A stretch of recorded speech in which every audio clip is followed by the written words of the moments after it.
माननीय सदस्यहरू, अब म कर्णाली प्रदेश सरकारको आर्थिक वर्ष 2077-78 को राजस्व र व्ययको वार्षिक अनुमान बजेटमाथि सभामा सामान्य छलफल हुँदा माननीय सदस्यहरूबाट उठाइएका प्रश्नहरूका सम्बन्धमा माननीय आर्थिक मामिला तथा योजना मन्त्री श्री प्रकाश ज्वालालाई प्रदेश सभा नियमावली 2074 को परिच्छेद 16 को नियम 129 को उपनियम 3 बमोजिम सभा समक्ष उत्तर दिन समय दिन्छु। आर्थिक वर्ष 2077-78 को बजेट तथा कार्यक्रमको सामान्य छलफल मान्य सदस्यज्यूहरूले आफ्नो भनाइहरू यो सभा समक्ष राखिसक्नु भएको छ।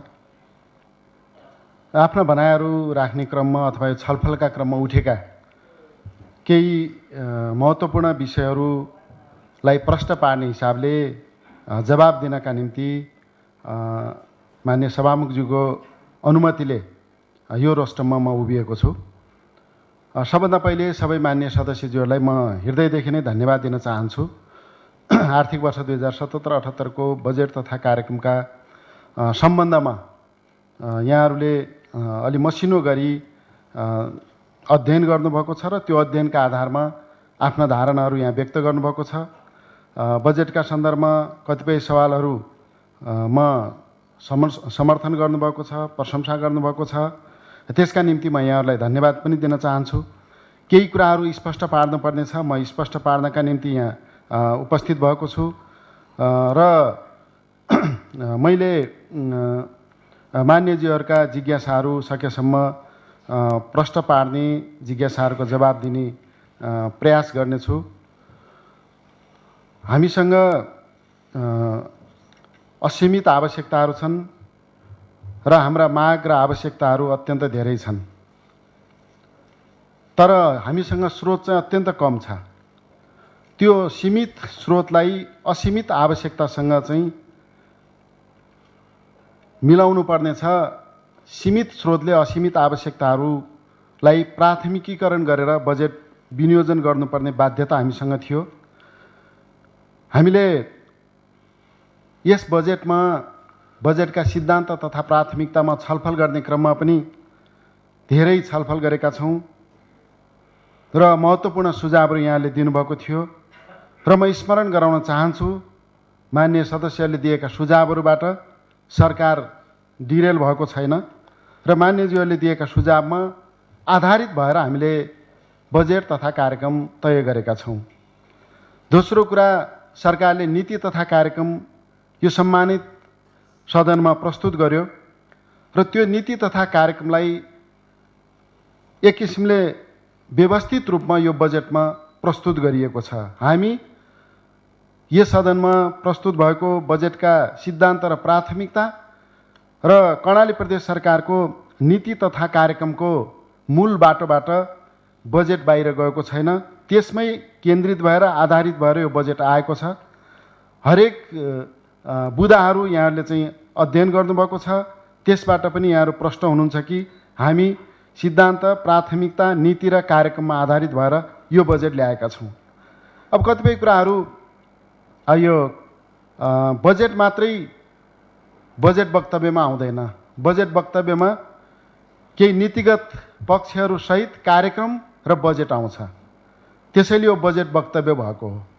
नत्र भने बजेट वक्तव्यको आवश्यकता हुँदैन थियो होला, वार्षिक कार्यक्रमको पुस्तकले मात्रै काम चल्थ्यो होला। त्यसैले केही कुरा प्रस्ट्याउनका निम्ति पनि थोरै मात्रै नीतिगत पाटो र कार्यक्रम र बजेटमै केन्द्रित भएर हामीले शीर्षकगत रूपमै अब कतिपय प्रत्येक शीर्षकको लाइन आइटमको चाहिँ बजेट वक्तव्यमा आउँदैन, मैले भन्न पर्दैन। त्यो कुरा चाहिँ हाम्रो यो वार्षिक कार्यक्रम पुस्तिकामा आउने छ। त्यो पुस्तिका पनि आजै यहाँहरूको हातमा पुग्नेछ, हामीले वितरण गर्नेछौँ। त्यसपछि प्रत्येक मन्त्रालयको फरक फरक शीर्षकमा मन्त्रालयगत रूपमा जुन चाहिँ हाम्रो वार्षिक कार्यक्रम हामीले प्रस्तुत गरेका छौँ त्यसमा छलफल हुनेछ। त्यसमा डिटेलमा व्यवस्थित रूपमा अझै छलफल होला। मान्यज्यूहरूले म स्मरण गराउन चाहन्छु, बजेटका सिद्धान्त र प्राथमिकताको बारेमा प्रस्तुत गर्दाखेरि यति बेलाको विषम परिस्थिति, अहिलेको विशेष अवस्था, कोभिड-19ले कर्णाली प्रदेशलाई जुन ढङ्गले प्रभावित गरेको छ, कोभिड-19 को नियन्त्रण, रोकथाम र उपचारलाई केन्द्रबिन्दु बनाएर त्यसमा केन्द्रित भएर बजेट ल्याउनुपर्छ भनेर यहाँले हामीलाई सुझाव दिनुभएको थियो, सरकारलाई सुझाव दिनुभएको थियो। त्यसैले हाम्रो बजेटको केन्द्रबिन्दु भनेको बजेटको भोल्युम चाहिँ मैले बताइरहनु पर्दैन। हामी कोभिड केन्द्रित बजेट यसपटक ल्याएका छौँ। विशेष अवस्थालाई, अहिलेको असाधारण अवस्थालाई सम्बोधन गर्ने गरी हामीले बजेट यो सभा समक्ष प्रस्तुत गरेका छौँ। हामीले किटानीका साथ हामीले यो बजेटमा अब प्रत्येक, मैले फेरि पनि दोहोऱ्याउँछु, प्रत्येक लाइन आइटमको चाहिँ बजेट वक्तव्यमा आउँदैन। यहाँहरूले कार्यक्रममा हेर्नुहुनेछ। तर हामीले के भन्यौँ भने क्वारेन्टाइन बनाउनेदेखि लिएर आइसोलेसन व्यवस्थित गर्नेदेखि स्वास्थ्य सामग्रीहरूको व्यवस्था गर्ने, औषधिको व्यवस्था गर्ने, अनि अस्पतालहरूमा चाहे कर्णाली प्रदेश अस्पताल अथवा जिल्ला अस्पतालहरू, अरू विशिष्ट अस्पतालहरूमा त्यहाँ चाहिँ आइसियु उपचार गर्नुपर्ने अवस्थामा आइसियु र भेन्टिलेटरको व्यवस्था गर्ने, कतिवटा चाहिँ आइसियु बनाउने, कतिवटा भेन्टिलेटर बनाउने सम्म हामीले किटानी गरेर यो बजेटमा ल्याएका छौँ। त्यसले यो बजेट व्यावहारिक बजेट पनि हो, कार्यान्वयन योग्य बजेट पनि हो र त्यसको हिसाब गरेर हामीले बजेट ल्याएका छौँ। कुन कामका निम्ति कति खर्च लाग्छ त्यसको चाहिँ एउटा सामान्य हिसाब किताब गरेर समेत हामीले बजेट ल्याएका छौँ। त्यसैले यो महामारी नियन्त्रण, रोकथाम र उपचारमा हामी बढी केन्द्रित छौँ र म मान्यज्यूहरूलाई अनुरोध गर्न चाहन्छु, हामीले विनियोजन गरेको बजेटले नपुग्ने अवस्था आयो, यो महामारी अझै सेभियर भएर गयो, अझै भयावह भएर गयो भने हामीले अन्य शीर्षकका बजेट पनि यो शीर्षकमा ल्याउनु पर्ने हुनसक्छ। आवश्यक पर्दाखेरि सदनको पनि सहयोग हामी त्यति बेला लिनेछौँ। त्यो चाहिँ सबैले, सदनले, मान्यज्यूहरूले त्यसलाई महसुस गर्नुहुनेछ। अहिले सामान्य शीर्षकमा छुट्याइएको बजेट पनि हामीले यता ट्रान्सफर गर्नुपर्ने हुनसक्छ। र अर्कोतिर चाहिँ अर्थविविधमा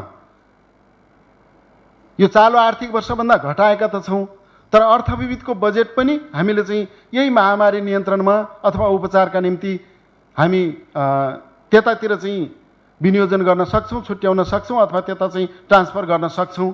त्यो अर्को अप्सन पनि हामीसँग छ। र हामीले 4वटा शीर्षकलाई चाहिँ चलायमान शीर्षकको रूपमा, जस्तो कोभिड कोषको बजेट, त्यो कोभिड कोषमा रहेको बजेट चाहिँ हामीले खर्च गरेर नपुग भयो भने अन्य शीर्षकबाट लिएर त्यहाँ पूर्ति गर्न सक्छौँ। र भोलि खर्च भएन भने त्यो कोषको बजेट चाहिँ अन्य शीर्षकमा पनि लैजान सकिने गरी यसलाई चाहिँ हामीले फ्लेक्जिबल रूपमा चाहिँ राखेका छौँ, अथवा अन्यत्र चाहिँ यो रकमान्तर गर्न सकिने गरी। त्यस्तै गरी अर्को अर्थविविधको बजेट सामान्य रूपमा सधैँ नै त्यसरी नै आउँछ। अर्थविविध र वित्त व्यवस्थापन, वित्त व्यवस्थापनमा हाम्रो बजेट धेरै छैन। हामीले 50 करोड रुपियाँ चाहिँ वित्त व्यवस्थापनको, यहाँ पनि यो एउटा क्वेसन पनि उठाएको थियो, हामीले वित्त व्यवस्थापनबाट यो सुर्खेतको प्रादेशिक एयरपोर्टलाई स्तर उन्नति गर्नका निम्ति त्यो बजेट लगाउनेछौँ र अन्य हाइड्रो प्रोजेक्ट लगायतका क्षेत्रमा लगानी गर्ने गरी हामीले त्यो बजेट छुट्याएका छौँ। त्यसैले त्यो बजेट पनि हामीले यताउता सार्न सक्छौँ।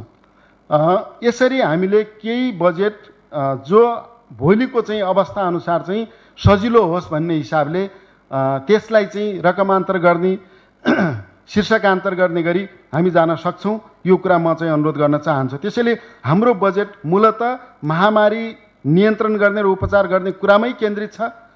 त्यस्तै गरी भोकमरीको सन्दर्भमा म फेरि दोहोऱ्याउन चाहन्छु, यही आर्थिक वर्षको पनि केही बजेट हामीले खाद्यान्न खरिदको निम्ति छुट्याइसकेका छौँ। त्यो प्रक्रिया पनि अगाडि बढेको छ। आगामी आर्थिक वर्षको निम्ति हामीले 55 करोड रुपियाँ, यो पनि वास्तवमा चाहिँ कोभिड-19 सँगै सम्बन्धित छ।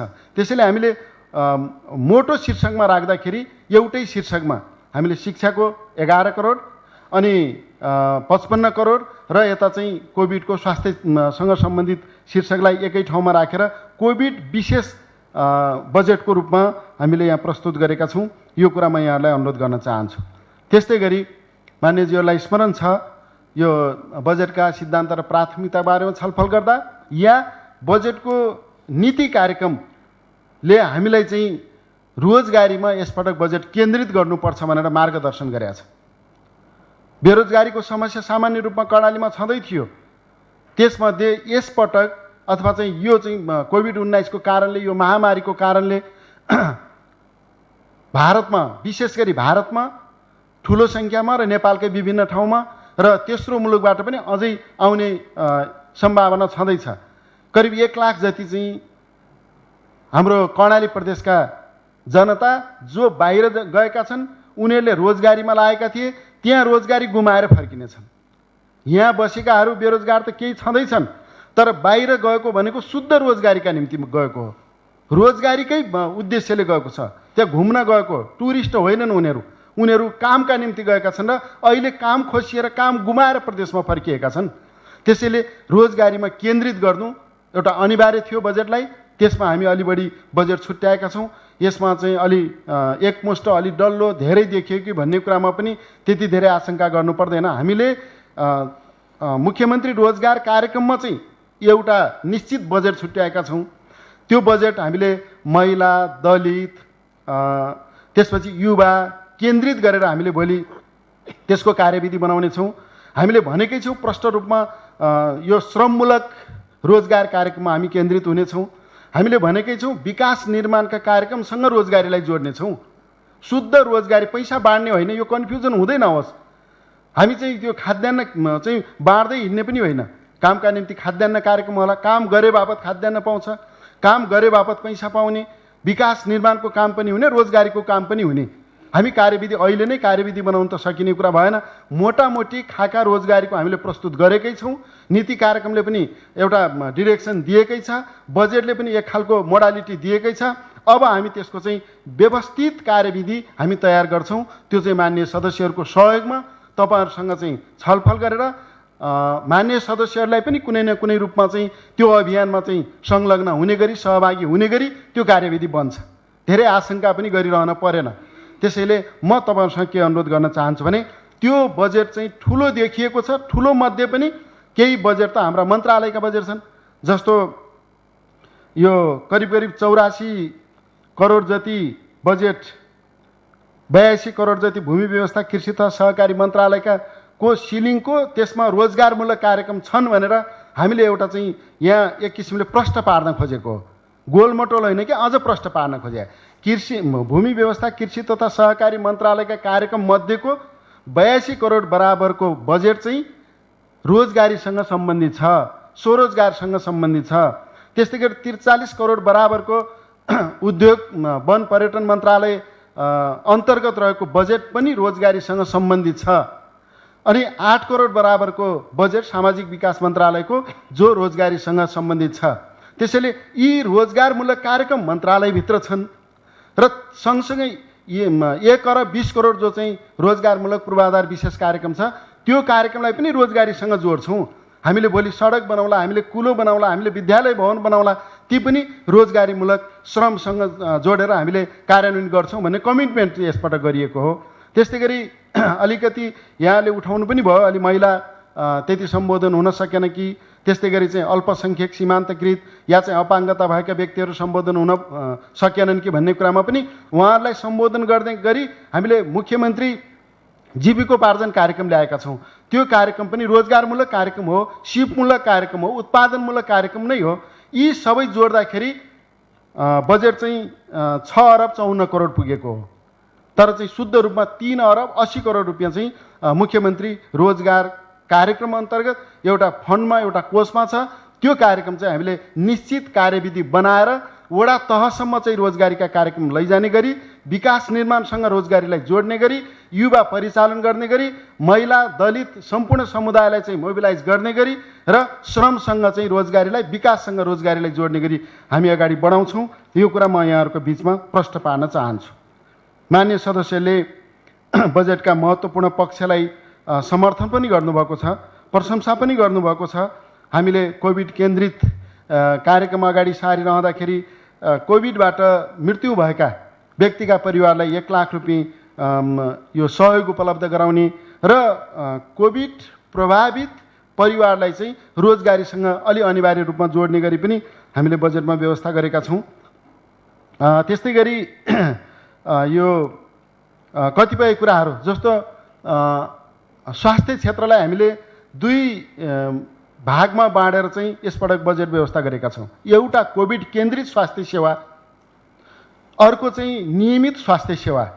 नियमित स्वास्थ्य सेवाको निम्ति मान्यज्यूहरूले भने जस्तै हामीले स्वास्थ्य पूर्वाधार जस्तो प्रदेश अस्पताललाई अझै हामी स्तर उन्नति गर्छौँ। 300 शय्याको यो जुन हस्पिटल हो विशेषज्ञ सेवा सहितको त्यसलाई कम्प्लिट गर्ने कुरा र त्यस्तै गरी जिल्ला अस्पतालहरूलाई चाहिँ पूर्वाधार र उपकरण युक्त बनाउने कुरा, त्यस्तै गरी अन्य विभिन्न अस्पतालहरूलाई सहयोग गर्ने कुरा, ट्रमा सेन्टर स्थापना गर्ने लगायतका कुराहरू हाम्रा नियमित स्वास्थ्य सेवालाई पनि अलि प्रवर्धन गरौँ, सुदृढीकरण गरौँ भन्ने हिसाबले बजेट ल्याइएको छ।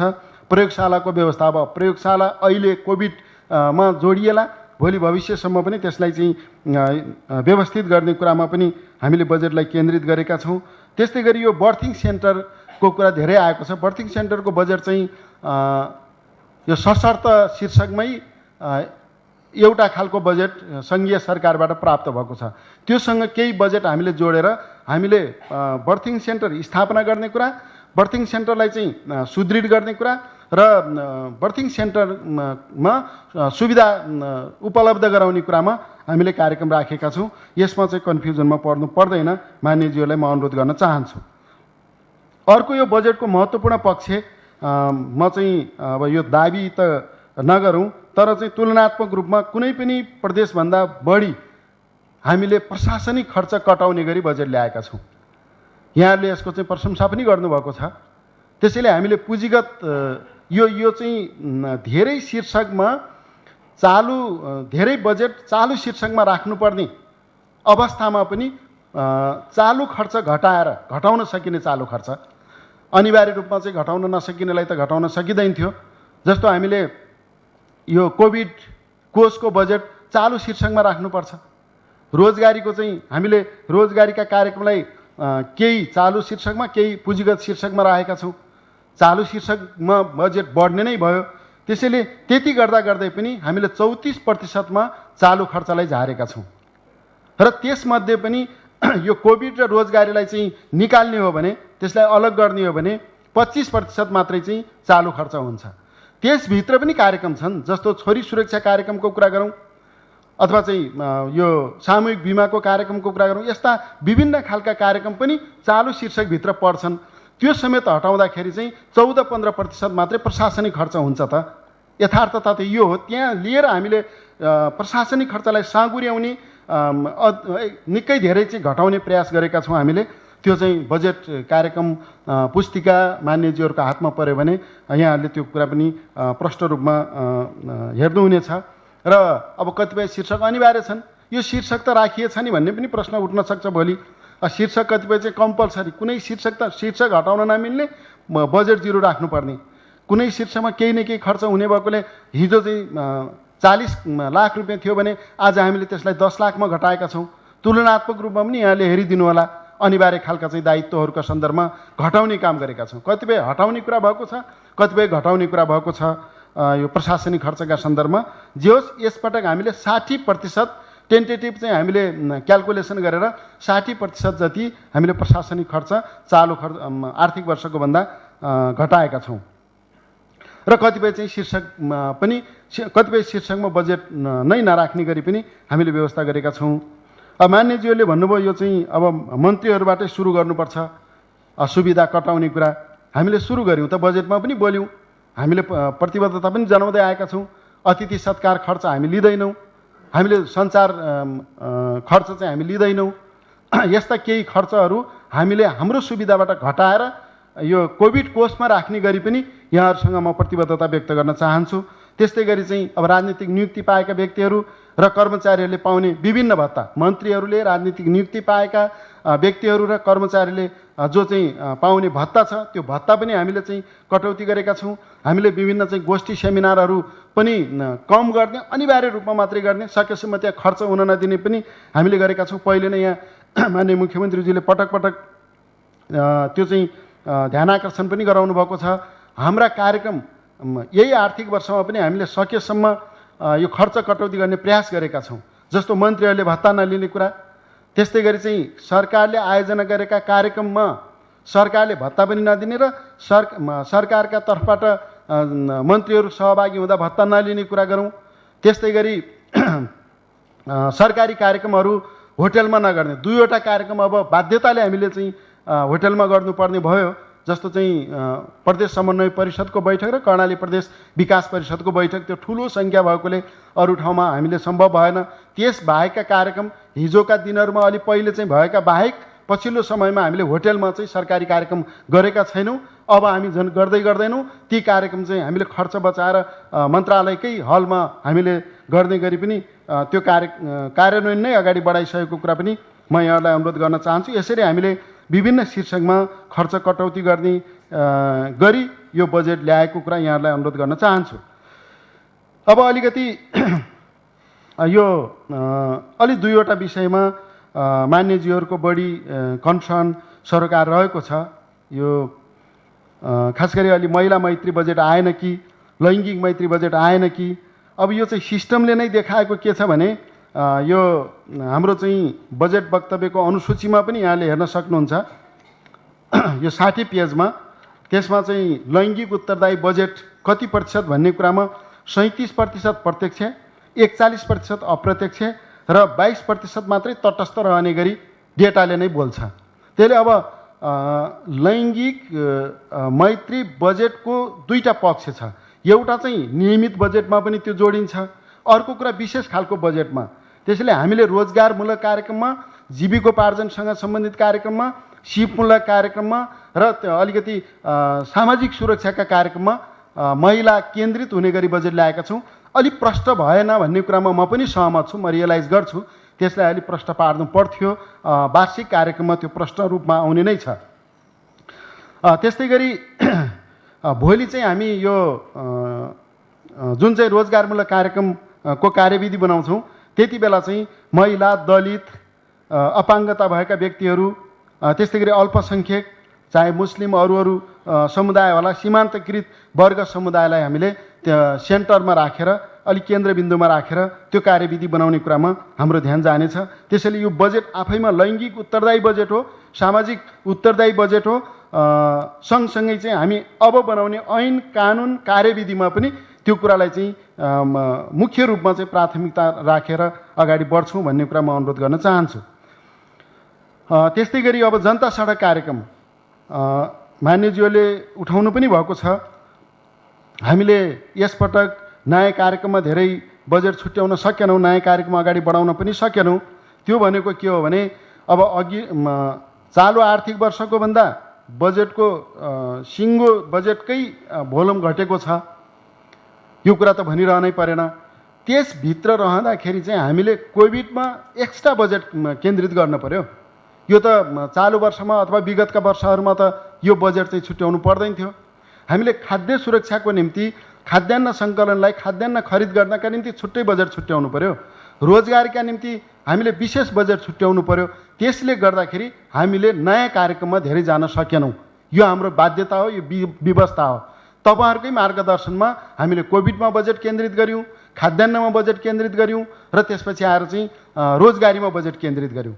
अब भोलि स्थिति सामान्य भयो भने हामीले कोभिडमा खर्च नभएको बजेट या खाद्यान्नमा खर्च नभएको बजेट या अन्य शीर्षकमा चाहिँ खर्च नभएको बजेट हामीले चाहिँ अरू रेगुलर कार्यक्रममा चाहिँ रकमान्तर गर्न पनि सक्छौँ। आवश्यक पर्दाखेरि चाहिँ भोलि हामी छलफल गरेर पूरक बजेट पनि ल्याउन सक्छौँ।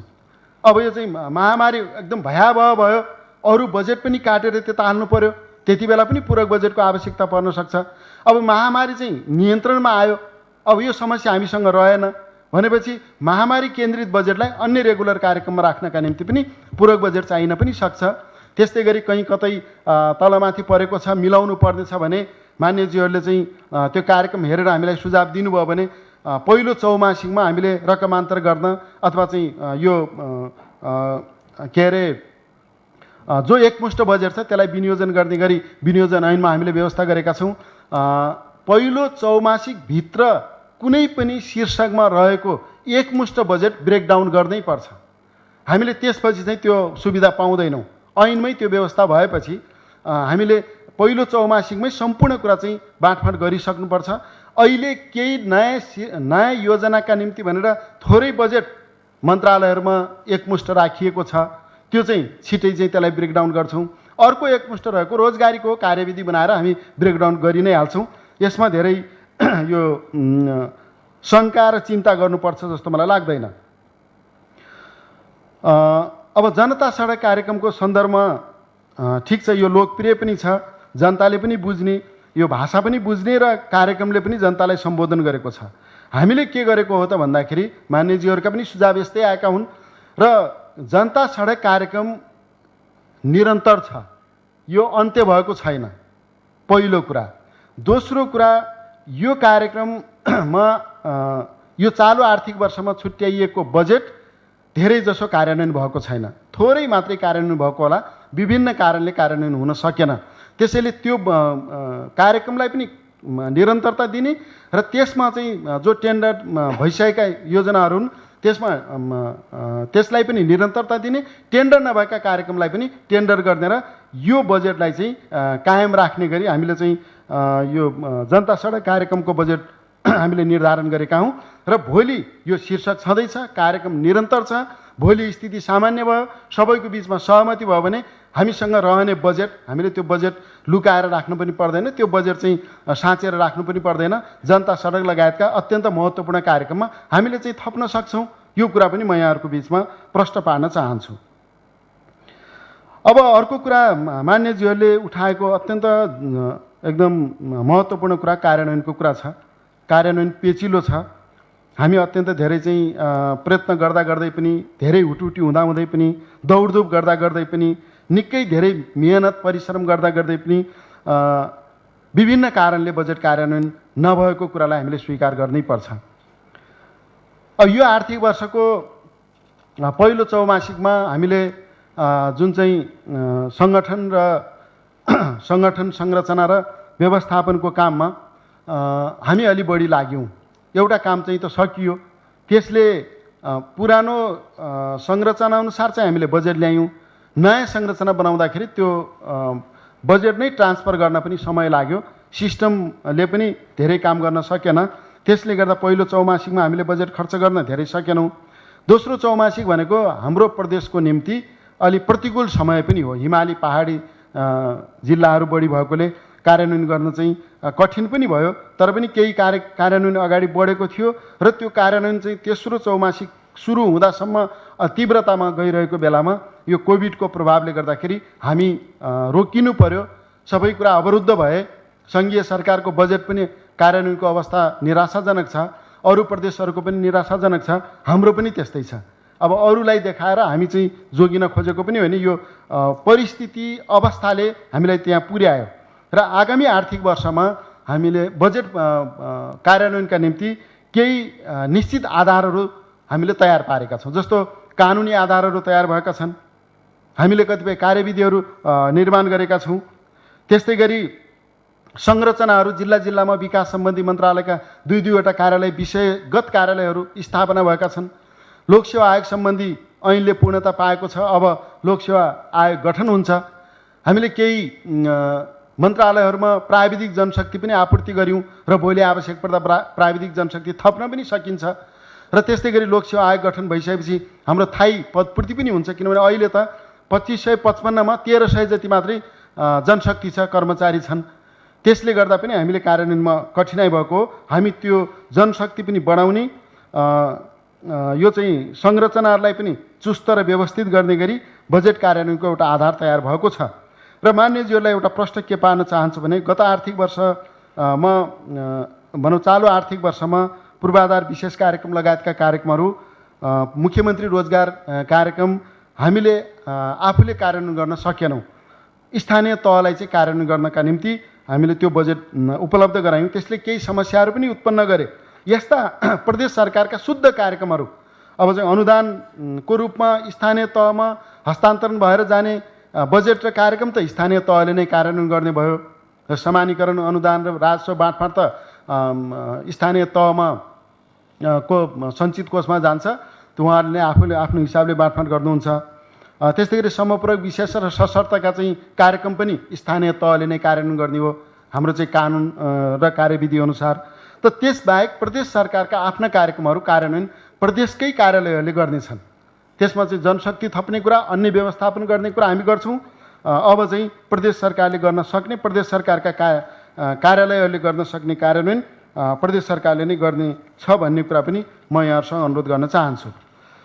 त्यस्तै गरी अब यो मन्त्रीका निर्वाचन क्षेत्रमा बजेट केन्द्रित भयो कि यो बजेट वक्तव्यमा पनि त्यस्तो कहीँ आयो कि, त्यसो भए अलि प्रश्न पार्नका निम्ति म अनुरोध गर्न चाहन्छु। भोलि वार्षिक कार्यक्रम पनि यहाँले हेर्नुहुनेछ, त्यसमा पनि हेरेर यहाँले त्यस्तो कमजोरी भएको भए त्यसको बारेमा प्रश्न पनि पार्नुहोला। यो चाहिँ यो तथ्यसहित यहाँहरूले चाहिँ कुरा राख्दाखेरि सच्याउनु पर्ने ठाउँमा हामीले सच्याउला, नत्र भने मन्त्रीका चाहिँ निर्वाचन क्षेत्रमा बजेट केन्द्रित गर्ने गरी यसपटकको बजेट आएको छैन, यसपटकको कार्यक्रममा त्यसरी आउँदैन भन्ने कुरा पनि म यहाँहरूलाई प्रश्न पार्न चाहन्छु। र दुर्गम र पछाडि परेको क्षेत्र वर्ग समुदायलाई प्राथमिकता दिने कुरामा पनि हामीले सकेसम्म त्यो प्रयास गरेका छौँ।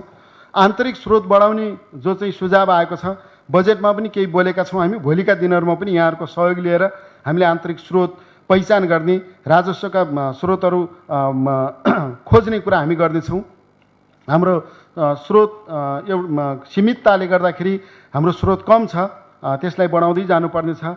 र अर्को यो 6% आर्थिक वृद्धि दरको जुन कुरा ल्याउनु भएको छ, यसमा कन्डिसनसहित हामीले बोलेका छौँ।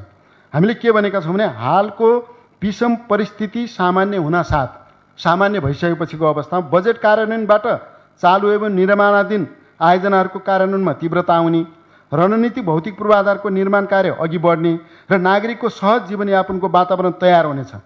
यस बजेटको कार्यान्वयनबाट अनि हामीले त्यो सामान्य स्थिति बन्दाखेरि 6%सम्म आर्थिक वृद्धि हुन सक्ने अपेक्षा गरेका छौँ। यो अपेक्षा गर्नु चाहिँ नाजायज होइन, हामीले त्यो महत्त्वाकाङ्क्षी पनि होइन। अब असामान्य भयो, एकदम चाहिँ भयावह स्थिति भयो भने अहिलेको अवस्था पनि बिग्रिन सक्छ। यो कुरा पनि म यहाँहरूलाई चाहिँ प्रश्न पार्न चाहन्छु। त्यस्तै गरी मैले चाहिँ मान्यज्यूहरूसँग अब अन्तिममा 1-2टा कुरा मात्रै राख्न चाहन्छु। यो अधुरा योजनाहरूको सन्दर्भमा यहाँले शङ्का गर्न पर्दैन। अधुरा योजनाहरूमा हामीले कुनै पनि अधुरा योजना, कुनै पनि क्रमागत योजना, अहिले सम्पन्न नभएका योजनालाई प्राथमिकता दिएका छौँ। त्यसले गर्दा पनि नयाँ योजनाहरूमा बजेट हामीले धेरै छुट्याउन नसकेका हौँ। कति सम्भव भयो, हाम्रो स्रोतले कति थेग्न सक्यो, तर चाहिँ हामी अधुरा योजनालाई सम्पन्न गर्ने गरी निरन्तरता दिने, क्रमागत रूपमा चाहिँ अगाडि बढाउने कुरा बजेटमा आएको छ। यो वार्षिक कार्यक्रममा त्यो अझै प्रष्ट रूपमा आउनेछ। त्यस्तै गरी अब हामीले अलिकति छलफल गर्नुपर्ने भनेको योजना छनौट प्रक्रियामा कसरी सुधार गर्ने होला। यो असाध्यै धेरै असजिलो पनि भएको छ। त्यसैले हामी सबैको चाहिँ छलफलबाट समितिहरूले पनि यसमा सहयोग गर्नुहुनेछ। म अनुरोध गर्न चाहन्छु, योजना छनौटको प्रक्रिया के बनाउने होला, कस्तो बनाउने होला। हामी अहिलेसम्म अन्यलमै पनि रह्यौँ, यसमा चाहिँ कुनै अप्ठ्यारो पनि मान्नु पर्दैन। यसको विधिको बारेमा, प्रक्रियाको बारेमा हामी छलफल गरौँ भन्ने कुरामा अनुरोध गर्न चाहन्छु। अब यसपटकको त हामीले बजेट ल्याइसक्यौँ, केही अब एकमुष्ट बजेटका बारेमा पनि छलफल गरौँ, त्यसको चाहिँ यो ब्रेकडाउन कसरी गर्ने भन्ने कुरामा, र आगामी आर्थिक वर्षको निम्ति एउटा ठोस एउटा निष्कर्षमा हामी पुग्नै पर्छ। त्यस्तै गरी उपभोक्ता समितिमा जनप्रतिनिधि नरहने कुरालाई यहाँले प्रशंसा गर्नुभएको छ। अब राजनीतिक व्यक्तिहरू पनि नरहने, राजनीतिक पदाधिकारी पनि नरहने खालकोमा जाने हो भने हामी यो कार्यविधि बनाउने बेलामा छलफल गरौँ। यहाँहरूको चाहिँ त्यही खालको सुझाव हुन्छ भने राजनीतिक पदाधिकारी र जनप्रतिनिधिहरू उपभोक्ता समितिमा नरहने व्यवस्था किटानीका साथ कानुनी रूपमा गरौँ भन्ने कुरामा हामी प्रष्ट छौँ। त्यस्तै गरी 1 करोडसम्मको चाहिँ कार्यक्रमहरूमा मेसिन उपकरण प्रयोग नगर्ने कुरा, यो डोजर आतङ्कले धेरै समस्या उत्पन्न गरेको छ। त्यसले यसलाई कम गरौँ भन्ने हिसाबले नै यो प्रस्ताव आएको एक। अर्को कुरा चाहिँ मान्छेलाई चाहिँ रोजगारीसँग जोड्ने, श्रमसँग जोड्ने, श्रमसँग जोडिँदाखेरि रोजगारी पनि सिर्जना हुन्छ भन्ने हिसाबले यो चाहिँ प्रस्ताव आएको हो। र यसमा कतिपय अब हामीले यसको पनि कार्यविधि बनाउनु पर्छ। कार्यविधि बनाउँदाखेरि छलफल गरौँ। त्यसमा अब कतिपय हार्ड कटिङको कुरा होला, सडक बनाउनु पर्ने छ, पहरो छ, त्यहाँ चाहिँ मान्छेले अब खनेर चाहिँ सम्भव छैन भने त्यस्तो एउटा केही अप्सन, केही विकल्प त खोज्नै पर्ला। तर आम रूपमा साना योजनाहरूमा 1 करोडभन्दा तलका योजनाहरू जो उपभोक्ता समितिहरूले गर्न सक्छन्, त्यस्ता योजनाहरूमा श्रमको प्रयोग गरौँ भन्ने उद्देश्यले हामीले यो प्रस्ताव ल्याएका हौँ। म मान्यजीहरूसँग यसका निम्ति पनि सहयोग गर्न म अनुरोध गर्दछु। त्यस्तै गरी अब यो हामीले राष्ट्रिय स्तरका धेरै सडकहरू धेरै आयोजनाहरू बजेटमा चाहिँ राख्ने काम गरेनौँ। व्यावहारिक रूपमा चाहिँ हामीले कार्यान्वयन गर्ने गरी कार्यान्वयन गर्नुपर्ने कुरा मात्रै राखेका छौँ। जस्तो सुर्खेत हिल्सा सडक एउटा सिम्बोलिक रूपमा बोलेका हौँ। त्यो चाहिँ सङ्घीय सरकारसँग हामीले लबिङ गरिरहेकै छौँ। हामी चाहिँ सरकारको तर्फबाट मान्य मुख्यमन्त्रीज्यू हामी सबै लागेका छौँ। सङ्घीय चाहिँ मान्यज्यूहरू लाग्नुभएको छ, प्रदेश सभाका मान्यज्यूहरू हामी सबै लागिरहेकै छौँ। उत्तर दक्षिण कोरिडोर अन्य महत्त्वपूर्ण सडकहरूका सन्दर्भमा पनि हामी प्रयास गरिरहेकै छौँ। त्यसमा सङ्घीय सरकारसँग हामीले अझै बढी जोड गरौँ भनेर यो बजेटमा चाहिँ साङ्केतिक रूपमा सम्बोधन गरिएको हो। त्यस्तै गरी कतिपय चाहिँ कार्यक्रमहरू जस्तो यो केही चाहिँ कार्यक्रम सङ्घीय सरकारसँग मिलेर गर्नुपर्ने कार्यक्रमहरू छन्। त्यस्ता कार्यक्रमहरूको सम्बन्धमा हामीले सङ्घीय सरकारसँग समन्वय र सहकार्यमा कार्यान्वयन गर्छौँ भनेर हामीले यहाँ उल्लेख गरेका छौँ। त्यस्तै गरी यो जस्तो चाहिँ प्रोजेक्ट ब्याङ्कको कुरा छ। प्रोजेक्ट ब्याङ्क त धेरै हदसम्म तयारी अवस्थामा पनि छ। यसपटक हामी एमटिएफ यो मध्यमकालीन खर्च योजना पनि मान्यजीहरूको हातमा पुर्याउने छौँ। त्यस आधारमा यो परियोजना ब्याङ्क योजना आयोगले चाहिँ तयार गरिरहेको छ। यसलाई हामी कम्प्लिट गर्छौँ। त्यही भएर बजेटमा बोलेका पनि हौँ। कृषि क्षेत्रमा बजेट कम भयो कि भन्ने कुरामा आवश्यक बजेट छुट्टिएको छ हाम्रो चाहिँ हैसियत अनुसार। त्यसमा चाहिँ अब कृषि क्षेत्रमा खास गरी मल बिउ बेर्ना औजार कृषि औजार ढुवानी लगायतका क्षेत्रमा बजेट केन्द्रित पनि गरेका छौँ। र बाढी पीडितहरूलाई बजेट कम भयो भन्ने सन्दर्भमा चाहिँ मान्यजीहरूले एउटा सरोकार देखाउनु भएको छ। बाढी पीडितहरूको आवास निर्माण गर्ने कार्यक्रम यसपटक पनि यो कन्टिन्यू छ। चालु आर्थिक वर्षमा कति खर्च हुन्छ अब अन्तिमसम्म केही खर्च यसपटक पनि हुन्छ। आगामी आर्थिक वर्षमा हामीले यसलाई सम्पन्न गर्छौँ। त्यसका निम्ति हिसाब गरेर यतिसम्म बजेट 5 करोडले पुग्न सक्छ भन्ने आन्तरिक मामिला तथा कानुन मन्त्रालयको प्रस्तावमा हामीले यो बजेट छुट्याएका हौँ।